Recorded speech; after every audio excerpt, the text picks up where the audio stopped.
Este é o programa Empreender Tecnologias que todas as semanas você já se habituou a acompanhar aqui na nossa TV Unifev, canal 53.1, o nosso canal digital, e no canal 55, o nosso canal analógico. Seja bem-vindo, telespectadora, seja bem-vindo, telespectador. Hoje nós vamos conversar mais uma vez sobre empreendedorismo, mais uma área absolutamente diferenciada do empreendedorismo. Nós vamos falar sobre o empreendedorismo na literatura. E por incrível que pareça, nós estamos recebendo aqui nos estúdios o nosso convidado Marcelo Bechara. Ele é de Tanabi, é mestre em comunicação pela Casper Libero, é graduado em comunicação social, publicidade e propaganda pela Escola Superior de Propaganda e Marketing, ESPM, tem passagens pela Federação Brasileira de Tênis e ESPN Brasil. Trabalhou na Copa do Mundo de Futebol 2014 e nas Olimpíadas do Rio em 2016. Aos 28 anos, Marcelo publica seu terceiro livro, o primeiro, que é um livro de contos. Hoje trabalha com esporte, esporte eletrônico, games, e já escreveu a história dos 90 anos do Grupo Bechara e também a produção do jornalismo esportivo na internet. Esse, que ele vai falar hoje de maneira especial, Caiu na Rede é Papagaio, é uma história, um conto, e que ele vem compartilhar conosco aqui. Seja bem-vindo, Marcelo, muito obrigado por atender o nosso convite. Olá, Ramon, obrigado, eu que agradeço o convite, muito obrigado pela recepção e estou animado aqui para tentar falar um pouquinho da minha experiência como escritor. Confesso que ainda é um pouco novo me habituar a me chamar de escritor, né? Que acho que às vezes as coisas aconteceram um pouco mais rápido do que eu imaginava, mas aconteceram de uma forma legal, tem sido experiências muito legais. Cada livro trouxe uma experiência diferente, traz uma maneira de trabalhar diferente, seja de escrever, seja de divulgar, o que fazer. E tem sido, principalmente esse último livro, né, que é o Caiu na Rede é Papagaio, tem sido extremamente prazeroso. Bacana.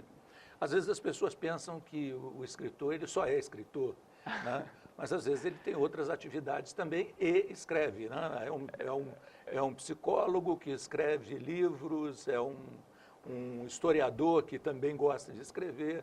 Eu acho que você vai reunindo as experiências e vai colocando no papel. Eu acho que o grande sonho de todo escritor é ser só escritor, né? Sim, com certeza. Acho que é quando você chega, talvez, no sucesso, né, ao ponto de só viver da sua escrita, né? Claro que é muito difícil conseguir isso, mas é um caminho, acho que natural. Se você atinge um determinado sucesso, você consegue viver da sua obra de arte, seja isso no campo artístico como um todo, né? Música, pintor, escritor, né? Mas, com certeza, se não fossem minhas experiências profissionais, eu não teria chegado no meu primeiro livro de histórias narrativas, né? De contos, né? Com certeza não teria chegado. Verdade, verdade. Agora, como começou essa relação com a escrita? A relação com a escrita, eu acho que começou muito cedo, para falar a verdade. Eu sempre gostei muito de ler, né? Sempre fui viciado em gibis. Aí sou da geração Harry Potter, então com 13 anos eu estava ali. Aqueles volumes... E é engraçado que eu lembro muito bem, o primeiro Harry Potter que eu peguei, acho que ele tem 180 páginas, para mim já era o maior livro que eu ia ler na minha vida, já fiquei espantado. E aí a história vai ficando mais densa, né? O quarto livro já tinha 400 páginas, eu falava, meu Deus, um livro de 400 páginas, né? E dali me despertou uma paixão muito grande por escrever. Eu comecei escrevendo músicas, na verdade, escrevendo letras. Às vezes eu nem fazia a melodia, mas eu já escrevia a letra. Eu lembro que às vezes queria tentar já escrever em inglês, não conseguia, levava para a professora em inglês, que ela traduzia para o inglês, né? Porque eu via muito rock, ainda escuto. E aí aos poucos eu comecei a escrever uns contos bem curtos. Alguns de uma página de Word, coisas bem pequenas assim mesmo. E numa aula de redação, uma professora, essa minha frase me marcou muito, tinha que fazer uma narração. E eu fiz, e ela foi o único 10 que eu tirei na aula de redação. E ela lembra que ela falou, tinha 17 anos, ela falou assim, o Marcelo leva jeito para ser escritor. Isso me marcou muito, né? Faz quase um pouco mais de 10 anos já dessa frase. Eu carreguei aquilo comigo e fui tentando aprimorar, né? Acho que eu tinha um pouco de vergonha de expor a minha escrita, né, o que eu fazia.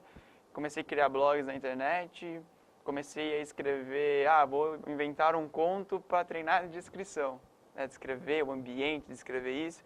E aí eu comecei de 3 parágrafos para 10 páginas de Word, para 8 páginas de Word. E comecei as histórias começaram a ganhar corpo, né? Bacana. E aí surgiu a oportunidade foi a ideia de um primo meu que me ajudou no projeto do livro, né, com meu pai, né, de escrever a história da família, né, que completava 90 anos que meu bisavô tinha chegado ao Brasil.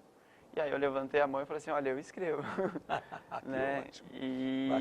E foi foi muito desafiador, né, esse primeiro livro, né, porque você transformar num livro, a mesma coisa você escrever 10 páginas, outra coisa você tem que fazer um livro com uma história, né, envolvia muita pesquisa de coisa antiga, que a gente não tinha material, né, de 90 anos atrás, né, era mais difícil, né, então a pesquisa foi muito legal, conheci parentes através desse livro, que já tinham pesquisado um pouco e que me ajudaram.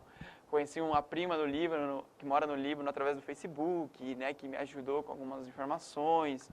Então, e foi muito legal. Mas aí eu tive a questão de ser uma produção independente e não ter uma editora, né? Eu que fui atrás a gente foi atrás da gráfica, não tivemos uma revisora, mas muito passou por mim, né?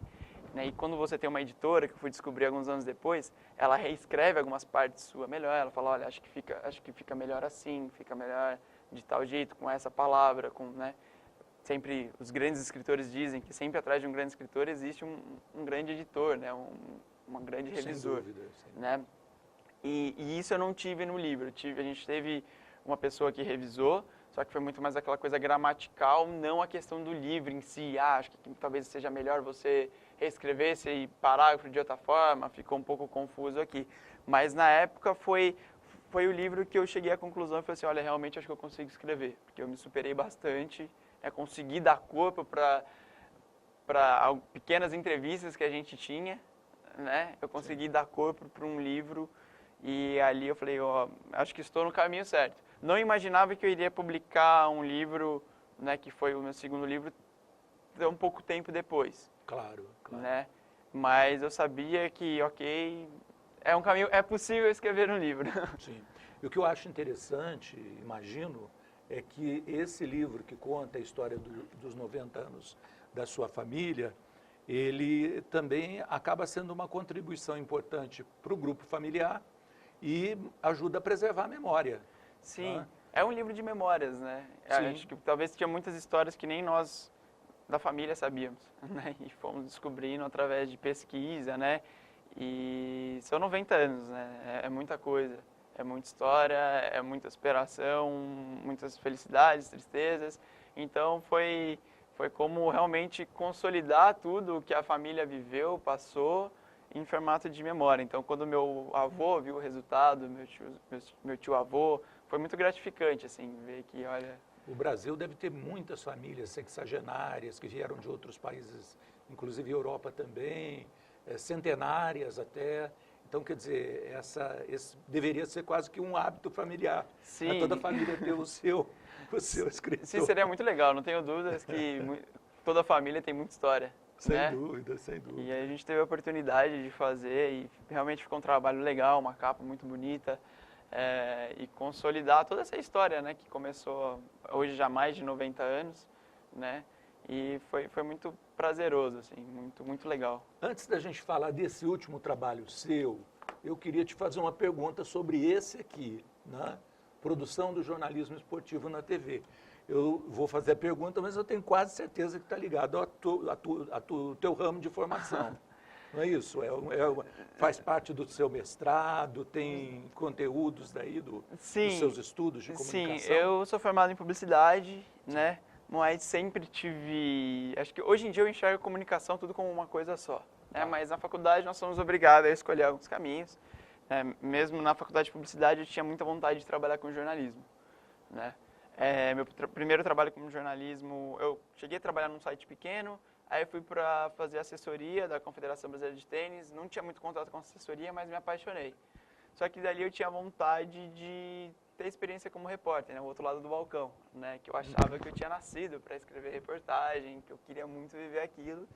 Surgiu a oportunidade, né, na época foi para a ESPN Brasil, e quando eu cheguei lá eu me dei conta, falei, ixi, não é isso que eu quero, né? Tá sendo legal a experiência, né, mas eu achava que eu ia amar e não era o que eu amava, né? Mas foi essencial para minha tese de mestrado, né? O modo como que a gente trabalhava, o modo como entender o mecanismo do jornalismo esportivo na internet, né?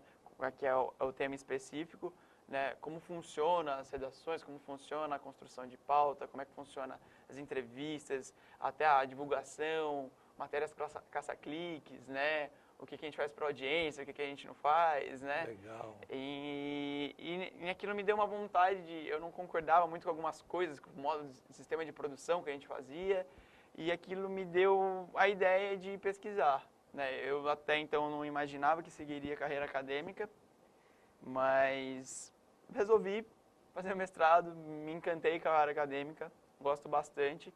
E aí veio as experiências que eu tive, né? E coincidiu de eu começar a fazer o mestrado no começo de 2014, ali teve a Copa do Mundo de 2014, né? Então, 2014, 2015, eu defendi o mestrado um pouco antes da Olimpíada de 2016, né? Então, ali na Olimpíada de 2016 eu já estava voltando para a publicidade, mas foi muito legal, assim, conta toda a minha experiência, assim, o que eu passei, né? Claro que eu não é um livro em primeira pessoa, Claro, mas claro. é muito fundamentado, né? De muita pesquisa e muita pesquisa em campo, né? De conversar com jornalistas, de ter vivido aquilo ali, né? Aquilo diariamente, né? Durante um período de tempo, né? Então foi essencial. Foi dali que surgiu minha pesquisa de mestrado, né? Que é o tema que eu falei assim, eu quero estudar a produção do jornalismo esportivo na internet. E ele ajudou a construir essa publicação que está aqui. Sim, sim. Aí foi quando eu terminei, apresentei, né, a tese e tudo, passaram alguns meses, aí uma editora entrou em contato comigo e falou, olha, gostamos muito da sua tese e queremos comprar os direitos autorais e publicar um livro. Aí eu, nossa, como assim, né? O segundo livro nasceu quase que sem querer. Sem querer. E aí foi o primeiro contato que eu tive realmente com o mercado editorial, né? Que às vezes as pessoas acham que é só escrever um livro. Eu vou deixar para falar um pouquinho mais dessa parte no terceiro livro. Mas você precisa procurar uma editora, tudo, né? E aí, diferente do primeiro, eu tive a experiência de ligar. Olha, Marcelo, sou a Eliane, sou sua agente editorial a partir de agora. Como assim, né? Olha, Legal. chegou o contrato de direitos autorais, né? É uma coisa assim muito nova, né? Tem uma equipe por trás, uma equipe de revisor, uma equipe de edição, uma equipe de marketing, né? Então, foi uma experiência muito profissional e foi essencial para eu entender como é que funciona um pouco o mercado, né? Porque acho que até entrar de fato, quem não nasceu no meio, que tem pai ou mãe que trabalha com isso, não sabe como funciona Sem dúvida. o mercado de livros, né? Legal. Mas vamos começar a conversar um pouquinho sobre ele, né? Como que foi desenvolvido o livro, né? Esse livro de contos, né? Como você percebeu que seria viável publicar? Olha, eu sempre acreditei muito na história, tá? Acho que o nome já fala, Caiu na Rede é Papagaio e outras histórias de quem não voa, né? Acho que nosso papagaio, a história, falando um pouquinho da história do livro em si, foi o nosso primeiro bicho de estimação da família mesmo, né? A gente ganhou um papagaio e ele aprontou várias, né? Assim, coisas que a gente não imaginava, né? De cair numa ratoeira, de comer planta venenosa num sítio e só tinha remédio de vaca para dar para o papagaio, né? De um gambá entrar na gaiola dele, furar a cabeça dele, ele conseguiu escapar, né? Uma bicicleta roubada do meu irmão, a gente só recuperamos a bicicleta um tempo depois por conta do papagaio. Então ele era investigador? Ele era tudo, ele era um papagaio boêmio, que uma vez meu pai tinha um balcão assim em casa, meu pai estava tomando cerveja, a gente botou o papagaio em cima, e de repente o papagaio veio, a gente não viu, ele estava bebericando a cerveja, aí a gente olhou o papagaio, ele meio que olhou pra gente e voltou a beber a cerveja. A gente falou, como assim, né? Ele gostava de música, né? A gente tocava violão em casa, ele parava, ficava tentando imitar, ficava olhando, né? ele gostava de ficar de frente para a TV, eu desconfio que ele, realmente acredito que ele assistia a TV, que ele ficava assim, quietinho, né? Então ele foi um papagaio muito peculiar, né? Foi um papagaio muito diferente. E aí eu comecei a conversar, né? Tinha um pouco da vontade de escrever uma crônica sobre ele, né? E quando eu comecei a escrever a crônica sobre o papagaio, eu parei para pensar, falei, nossa, ele tem muita história. Acho que uma crônica não vai ser suficiente. A ideia mesmo surgiu como uma crônica. Sim. E aí eu comecei a conversar com meus pais, com meu irmão, a gente começou a lembrar de histórias do papagaio. E aí foi quando eu tive um clique e falei assim, olha, eu vou começar a separar por temas. O que eu tenho para falar, né? E comecei a separar por temas, vocês meio que... Não faltou tema. Não, dando 12 capítulos. A hora que eu vi, eu falei, nossa, acho que eu vou ter 12 capítulos, acho que realmente uma crônica ou nem um espaço de jornal vai dar, né? Legal, muito legal. Nós vamos fazer um rápido intervalo. Daqui a pouquinho a gente continua falando sobre os contatos com as editoras, a publicação do livro e outros temas interessantes ligados aqui a essa produção sua, que é realmente muito peculiar. Você que está em casa nos acompanhando, dentro de poucos instantes volta o programa Empreender Tecnologias de hoje.